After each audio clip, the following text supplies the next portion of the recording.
هذا الشخص بيستعيد حياته كاملة، لكن اللعبة بقى بيقولها محمد السارد فين؟ بيقولها في أول قصة اللي هي تكاد تكون مش قصة، تكاد تكون تقدمة لكل ما سيأتي، ويقول جملة الجملة دي قلت لو احنا هنبص عليها بشكل كويس هنفسر كل المجموعة في النص. ليه؟ لأنه كمان أول قصة اللي هو عملها كانت على عكس ما احنا متخيلين من فهم القصة إنها تكون حدثية، يبقى في حدث بيحصل وفي حدوتة بدأت تأملية. منتهى التأمل كان إن هو إيه؟ لا شيء. تعليقاتكم ومتنسوش تعملوا لايك وتشتركوا في القناة وفعلوا زر الجرس عشان يوصلكم كل جديد. كان إن هو إيه؟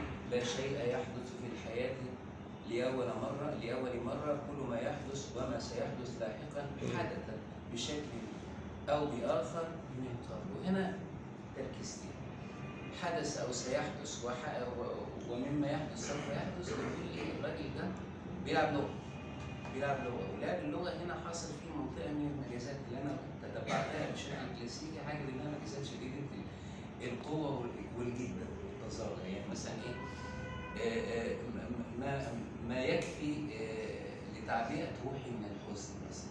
شوف ما شفتوش اللي هي تحويل المسألة بشكل، وطبعا في تفاصيل كتيرة تشبه ده يعني ممكن نفرد لها كلام يعني. ففي آخر هذا النص يروح قايل إيه؟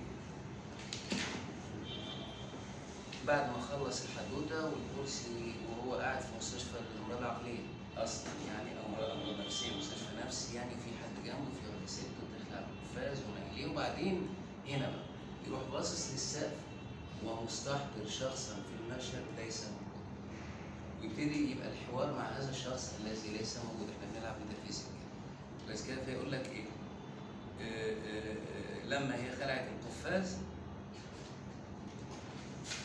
بيحتضن السقف بعينيه. كنت أعرف أن اليد بداية فملت برأسي للوراء حتى حضنت السقف بعيني وقلت للرجل الذي تشكل فيه. فأنت بص كده على المشهد من واقع الحاضرين، واحد عمل كده وبص معاك في السقف وقال للشخص اللي في السقف الذي تشكل فيه. واضحة جدا التصوير. هنا بقول إيه بقى؟ دائما هناك غائب حاضر، يعني ميتافيزيقي قاعد حاضر جوه السرديه يخاطبه السارد، وانت القلب بتبقى حاجه فيه، انت لسه دي حاجه. الثانيه هو كما قال الدكتور محمود انه بيفتت السرد الى يعني بشكل كبير جدا، لكنه كمان بيولد السرد من السرد. والقصه بتاعت النوافذ الضوء تحديدا واضح فيها توالدات السرد، اللي هو يعني ايه ده، تحس ان هنا خلاص هتخلص، مولد حاجه جديده جاي في منطقه جديده. ثالث حاجه هي الالتفات او التلفت، هو بيكتب في حاجه معينه تلاقيه بيحكي عن حاجه في علامه ضمنيه بتاعت معترضتين، بس المعترضتين دول بيكونوا لغايه ما يكملوا فتره وبعدين يستأنف العوده للحدث اللي هو كان اعترض عنه. ودي احنا جبناها كتير خالص كده. ودي من الحاجات اللي هي بتقول ايه؟ معلش اللفظ التعبير نفسه زي محمد صالح يعني. محمد صالح كاتب شاعر ضل طريقه للسرد. معلش هزعلك جدا يا حسين. معنى ايه؟ انه الاهتمام المجازي في اللغه عند محمد بيقول ان هو من البدايه خالص في الكتابه منحى شاعري اكثر منه منحى سردي. هذا المنحى الشعري هو اللي مخليه حريص على الميزات، حريص على تولد السرد بشكل كامل، حريص على مشاركه اخر فوقي غير موجود من الاشخاص الموجوده في الحدث جوه الحدث، بما يجعل الحدث انتقل من ماديته الى منطقه فلسفيه او منطقه رومانتيه.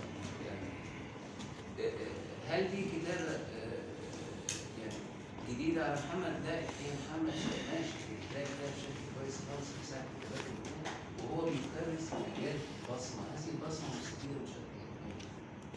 او مثلا في الادب مستفيد من ابائنا الكبار خصوصا محمد نفسه. يمكن اكثر واحد بيعمل التخيلات دي بيحاولها الى محمد حافظ.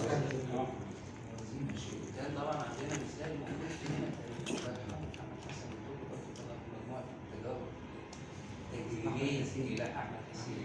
كان عنده شويه تجارب تجريبيه بس مش نفس النسق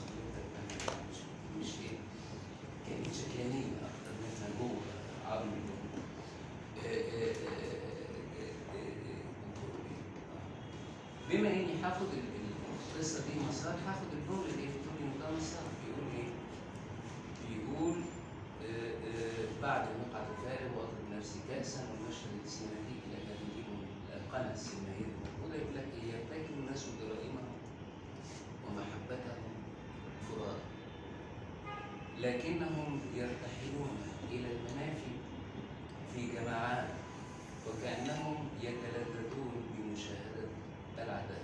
وأنا اخترت ألا أتوقف عن السير، ألا أتوقف عن السير، أدخل على طول على أمر الصدور. فأنت هذه اللي أنا أحب فيها. هقول بقى شوية حاجات تزعل العربي، عافية شوية، حاجات كتير، حتى هنا بدل حتى حتى أن يكون حتى هنا. في حد قال لك علي صوتك النهارده؟ كتير. طيب. لما كان صغير. طيب. وكأنما استخداماتها إلى حد كبير القصص كانت بالنسبة لي ممتازة نحويا، يعني معنى الدلالي كأنما.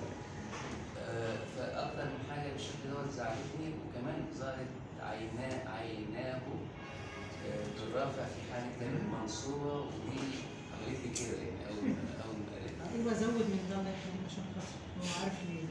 والله في 2 ربع مجموعة. ده المفروض الحقيقة يعني في 2 ربع. بما إن الكاتب أصبح مختفي وأصبحنا بنتعامل مع علامة موجودة، ينبغي إن العلامة دي تخلو من رأي كل سكرتير. وحش جدا إن أنا أقرأ أقول المؤمن فيه سقوط عشان الست شافت نقطة على الفهم، مش هيبقى حلو خالص. فدي مسألة مهمة الحقيقة أنا بصر عليها. يعني الحقيقة تتميز القصص بتاعت المجموعة بإنها تراوح الطول على حساب القصة، عكس التيار. التيار رائع للقصص القصيرة جدا، بينما ما زال محمد ممسك بشعلة السردية.